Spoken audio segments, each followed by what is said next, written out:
Bienvenidos a Conciencia Abierta, un espacio dedicado a la difusión y divulgación científica, rigurosa y accesible. En este podcast abordamos los avances más relevantes, analizamos investigaciones actuales y reflexionamos sobre el impacto de la ciencia en nuestra sociedad. Nuestro objetivo es abrir las puertas del conocimiento, promover el pensamiento crítico y fomentar una cultura científica sólida y responsable. Acompáñenos en este recorrido por el mundo de la ciencia, donde cada dato cuenta y cada descubrimiento abre nuevas posibilidades.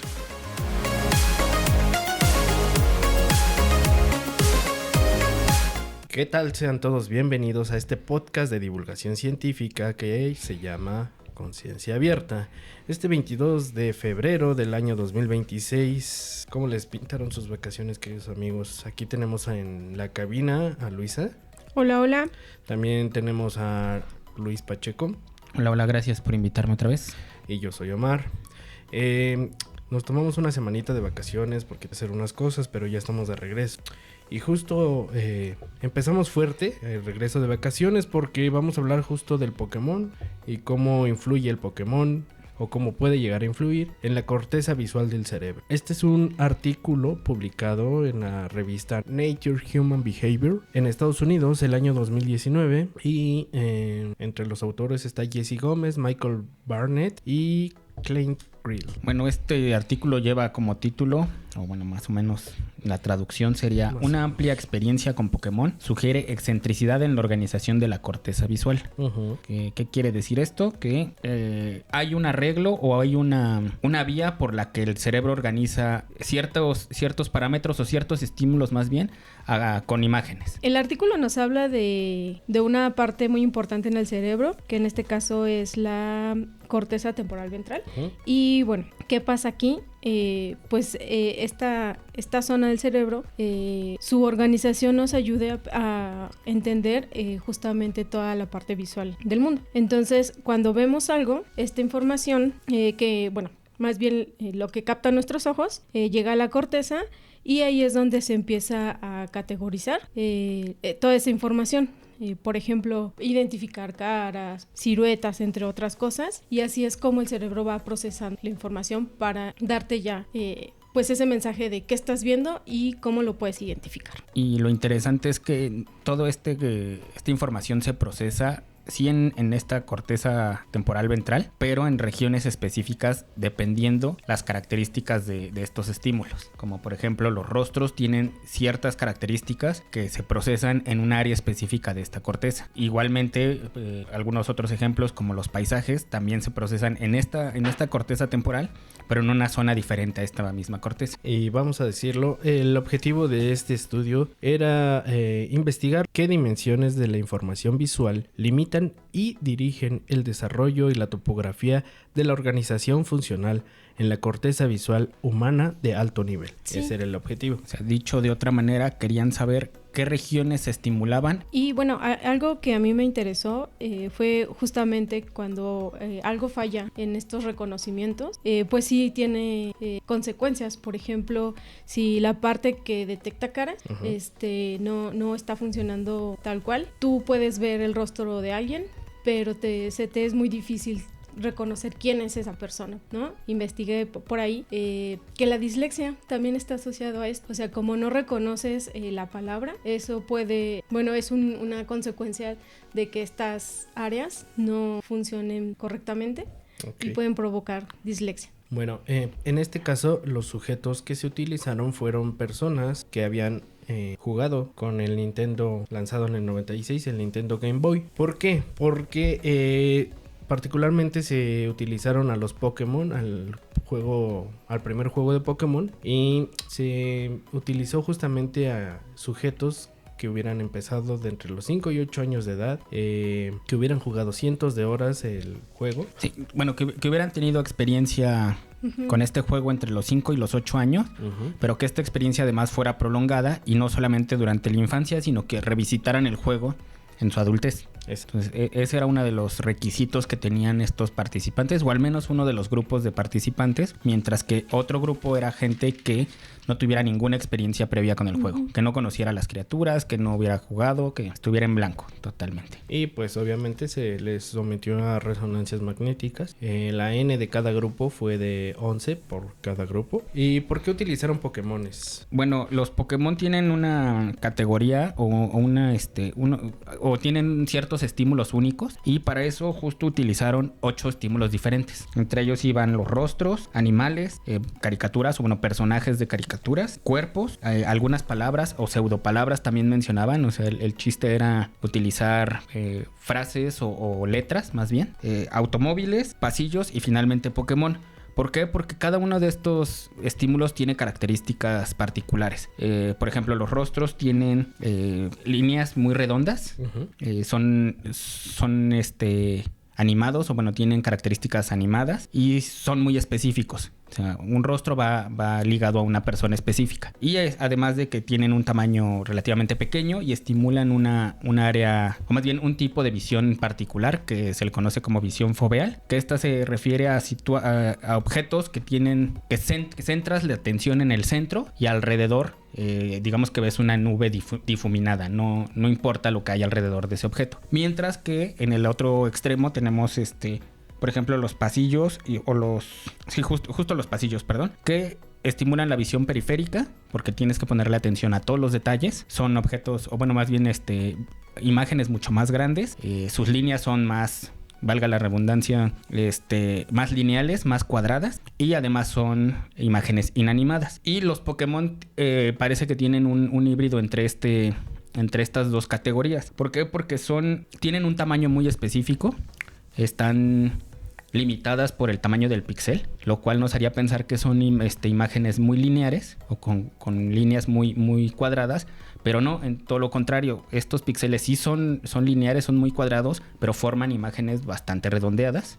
Tienen, se utiliza la visión foveal para estimularla, bueno, para poder registrar el estímulo, y además tienen una peculiaridad con la animación, porque son imágenes estáticas, pero también muchas veces el mismo videojuego presenta animaciones de estas imágenes, lo cual también los haría animados e inanimados al mismo tiempo. Y bueno, también una de las partes es que la distancia a la que el observador los ve es más o menos el promedio del largo de los brazos de los niños, que sostenían la consola a cierta distancia de su cara para poder jugar. Entonces los hace bastante buenos porque están muy bien categorizados, y además el público particular al que va enfocado también te permite tener un estándar de cómo recibieron estos estímulos. Sí, es importante también mencionar que al menos para la primera hipótesis, que sería si había un patrón o un área específica que lo registrara, en ambas categorías se registró en la misma área, pero la diferencia es que quien tuvo una experiencia previa con los Pokémon tenía áreas específicas para cada Pokémon, mientras que quien no la había tenido sí estimulaba esa área para el registro del estímulo, pero no tenía un área específica para cada uno de las criaturas. Incluso los nombraban, ¿no? Bueno, eran capaces de nombrarlos. Sí.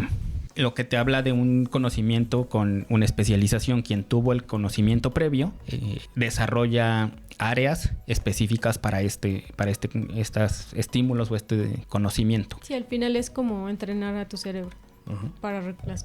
Bueno, también se hizo una especificidad absoluta en la que se dieron cuenta que los personajes activaban la OTS. Y bueno, en el caso de los escenarios, el área que se estimula es el surco colateral. Bueno, ¿por qué se eligió que tuvieran esta, digamos, ventana crítica de los niños que jugaron en esta etapa? Porque en esa etapa, en esos primeros años de 5 a 8 años, es cuando el cerebro tiene mayor plasticidad, disculpen ustedes, mayor plasticidad en algunas áreas del cerebro, que en este caso son las cortezas visuales.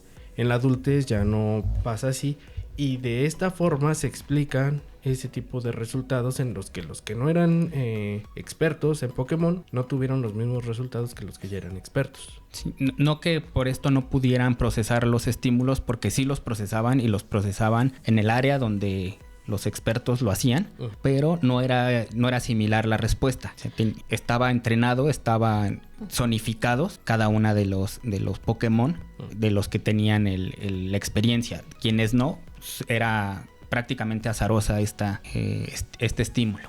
Muy bien, y vamos a dar las conclusiones que nos dio este artículo, que es: la experiencia intensiva en la infancia puede crear nuevas representaciones corticales especializadas. Segundo, la topografía de la corteza visual no es completamente fija. Tercero, el cerebro sigue principios organizativos predecibles. Y cuarto, la historia visual temprana deja huellas anatómicas duraderas. Sí, yo creo que lo interesante, bueno, para mí fue justamente eso, o sea, cómo en este caso los investigadores ven que el mismo cerebro se ajusta más bien a tu entorno, a tus experiencias, para posteriormente que tengas ese aprendizaje y que te ayuda a procesar la información visual en este caso. Sí, de esta manera, o sea, al final creo que lo más importante es no que el tener la experiencia con Pokémon te haga más inteligente o más capaz para ciertas tareas, sino que cualquier tipo de aprendizaje, número uno, es mucho más fácil que lo desarrolles durante la infancia, y segundo, el que sea prolongado esto. Mientras más información haya de un tema y mientras más tiempo utilices esta información, ya sea durante la infancia o durante la adultez, mejor entrenado más bien va a estar en tu cerebro para ese estímulo específico. Entonces, este estímulo se puede dar con Pokémon, con gente que es obsesionada con los dinosaurios, por ejemplo, con los animales, con los autos, con cualquier cosa que tenga suficiente información para que tu cerebro la pueda categorizar a ese nivel. Se habla de que cuando uno tiene un bebé, es muy importante que en los primeros meses el niño esté en contacto con las personas muchísimo más cercanas, y porque va a asociar que esas son las personas que lo cuidan. Entonces te sugieren que justamente las personas con las que va a convivir el niño, por ejemplo, abuelo, mamá, papá, algún hermano, tienen que ser las primeras personas que tengan contacto con el bebé para que él los reconozca. Entonces aquí estamos hablando de esa parte, estamos entrenando el cerebro del bebé para que reconozca, ella es mamá, ella es abuela, ella es tal, y por lo tanto van a estar cerca, ¿no? Entonces creo que también con esto de Pokémon y bueno, en sí lo de los estímulos es lo que le ayuda al niño a empezar a reconocer lugares, personas que pueden estar, palabras, de cómo se escriben. Pues justamente de 5 a 8 años es donde aprendemos ABC, etcétera. Entonces sí nos habla de una etapa crucial para los niños, y yo creo que también la importancia de qué estímulos van a tener esos niños. O sea, ahorita encontramos que hay muchos videos en internet donde quizás solo es una excitación, pero no es un aprendizaje o un modelamiento cerebral el que están teniendo los niños.